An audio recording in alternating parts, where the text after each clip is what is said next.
A special thank you to each of our subscribers who make this channel possible. Here's today's story. In a dramatic turn of events during a Senate committee hearing, Ben Cohen, co-founder of the iconic ice cream brand Ben & Jerry's, was forcibly removed and arrested after vocally protesting U.S. support for Israel's military actions in Gaza. The incident unfolded on Wednesday as Health Secretary Robert F. Kennedy Jr. addressed the Senate Health, Education, Labor, and Pensions Committee. Cohen, alongside a group of protesters, disrupted the proceedings with passionate shouts aimed at highlighting the humanitarian crisis in Gaza. The protest began when one individual yelled, "RFK kills people with AIDS," drawing attention to Kennedy's controversial views on vaccines. The atmosphere escalated as chants of "When Bobby lies, children die" filled the room, underscoring the tension surrounding the hearing. Cohen, known for his activism as much as his ice cream, stood up to confront Kennedy directly, accusing the U.S. government of complicity in the deaths of children in Gaza. "You're killing poor kids in Gaza and paying for it by cutting Medicaid for kids here," he shouted, his voice echoing in the Senate chamber. As he was escorted out by police, Cohen continued to call for action, urging Congress to ease the siege and allow food into Gaza for starving children. This protest follows Cohen's attendance at a pro-Palestine event earlier in the day with Democratic Representative Rashida Tlaib, indicating his commitment to advocating for Palestinian rights.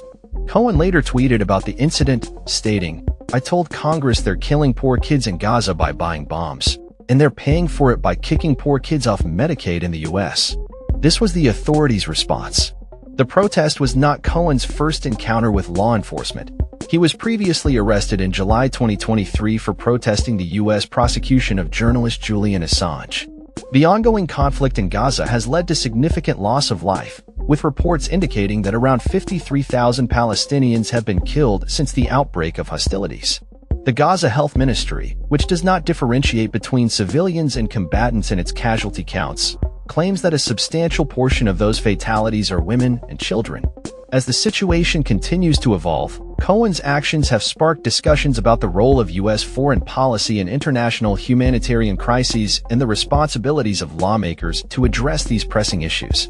The Senate hearing, meant to discuss health and education matters, was overshadowed by the urgent calls for justice and humanitarian aid, leaving many to wonder about the implications of such protests on political discourse and legislative action. As more details emerge, the impact of Cohen's protest may resonate beyond the Senate chamber, igniting further activism and dialogue surrounding the ongoing crisis in Gaza and the broader implications of U.S. support for Israel. The events of Wednesday serve as a stark reminder of the power of public protest and the responsibility of leaders to respond to the cries for help from those suffering in conflict zones worldwide. That's all for this story.